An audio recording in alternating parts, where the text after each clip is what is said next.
When I grew up, I lived in Los Angeles and didn't see a lot of wild animals, although we did occasionally go down to the culverted Los Angeles River and caught snakes.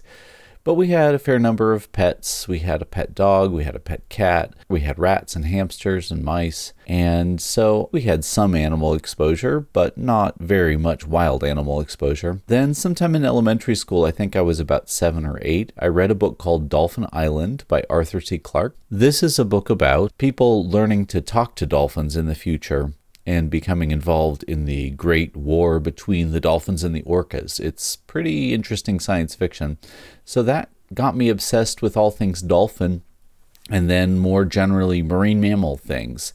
I would go a lot to Marineland of the Pacific anytime I could convince my mom to take me. This was a now defunct park, similar to SeaWorld, but a little smaller. I loved learning about marine mammals through reading and going to visit them, and even went to Baja California when I was 14 to whale watch as part of a UC extension course. Around that time, late elementary school, I had a couple of experiences that kind of drove me away from marine biology as a career. One was that we did a fish dissection. This was 4th or 5th grade. It was kind of gross, and I walked away from it. I think I might have been performing a little bit, trying to show off to the other kids. But whatever the reason, I don't think that dissection was a positive experience. The other incident that stands out to me was a field trip we did on the LA Harbor in San Pedro, where a marine biologist pulled a flatfish up from the bottom and cut it open to show us the unusual arrangement of its organs. I don't know how dead it even was, and that seemed to me not the kind of thing that I wanted to do with my life. So I moved away from marine biology. So I started skipping the hard science classes and taking more classes like creative writing and theater, and ended up going to college as a theater major. At that point, I had no special reason to think that my adult life would have anything to do with animals. I'd been interested in them as a child, as a lot of children are, and I had no plans to pursue that any farther. But life is strangely cyclical, so I was going to find that even though I thought I'd left animals and marine mammals behind, they were going to be a big part of my adult life as well. Little did I know.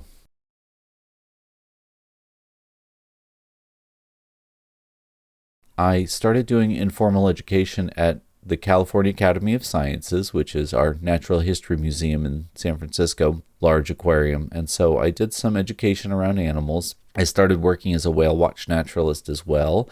And then I got a job at the Marine Mammal Center, which is a marine mammal rescue and rehab place, doing education at first, although I was then pretty quickly sucked into doing animal care too. And even as an animal care supervisor, I thought of myself as a teacher. I taught people how to care for the animals. We did a lot of very intensive work with animals. It is an adventure to restrain and tube feed and care for these really big and interesting and hard to handle animals. After a couple of years, I started running a youth mentorship program for high school students. I taught them first the animal care basics, but then we went beyond that and we did dissections. We did specimen preparation, which means taking the animals that have unfortunately died and preparing their skulls and pelts so that they can be used for education and science. We did field trips. We met dolphins at research institutions. We learned a lot about local aquaculture. This is an abalone farm, and so I had a lot of connections with animals as a teacher and as a learner. One thing about outdoor educators is that we tend to have more than one job. Apart from working at the Marine Mammal Center, also worked doing summer camp, and I worked for the youth hostels doing something called the Hostel Adventure Program, which was 3-day hikes. These are students from San Francisco, but not ones that typically had access to outdoor spaces, where some of the better off schools would go to the YMCA camp. We were free. So we got the low-income schools and met with students that had no experience in wilderness. Even living in San Francisco, some of them had never been to the beach, which was a 25-cent bus ride if they'd wanted to. I was also keeping pets, although I kept hard to adopt pets typically. I had an old senior cat that had been abandoned. I don't really believe in keeping pet birds, but I kept a foster bird that had been an escapee. I knew some people that worked at a fostering organization. And then I had kids and I became a stay-at-home dad. Now, as a stay-at-home dad, we had lots of pets. We had fish and we had a lizard for a while. We had guinea pigs. We have a dog. When my first child, Fern, was really little, we spent a lot of time bug hunting. We would look for bugs under rocks. We did tide pooling.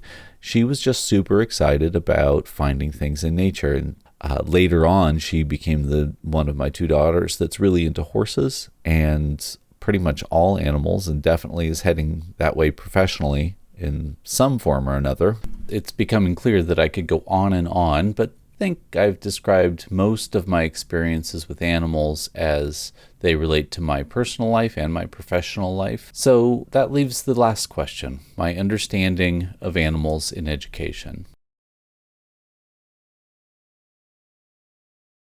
First of all, classroom pets. I think classroom pets can work fine as long as they are used to model respect and kindness, decency that humans should have towards the living world. That same decency should be used when talking about relationships between students, when talking about the student-teacher relationship. Far too often, schools reproduce the power dynamics that are present in a hierarchical society. The principal is in charge of the teachers are in charge of the students, and you better do what you're told. That's not a way to build civil discourse. Teaching how to care for animals in an egalitarian, thoughtful way is a way to start breaking down that hierarchy. So then another big question is dissections. If you're dissecting an animal, you're automatically placing yourself in a powerful position over that animal. You have controlled the bringing into existence of an animal, let's say a fetal pig or a frog, and brought it into your class in order to desecrate its body, essentially. You need to take very special care to present it in a way that respects the animal's sacrifice and centers the importance of the learning that we are taking from this animal. So the final question is, if we run this risk of establishing a power dynamic between humans and animals, why teach with them at all? All I can say is that it is my gut instinct that we will get better outcomes if we do teach with animals than we would if we didn't. Seeing animals at zoos has turned people into advocates for wild animals. So it's not that we don't want to work with animals at all. I think it's important that we do, that we halt the alienation of kids from their environment. But we need to do it in a very sensitive and thoughtful way, so that students know that if they're seeing animals in captive settings or animals that are under the control of humans are very different from wild animals. That's what my gut tells me about it right now, but I'm hoping I get a chance to think about it over the next few weeks and maybe change my mind.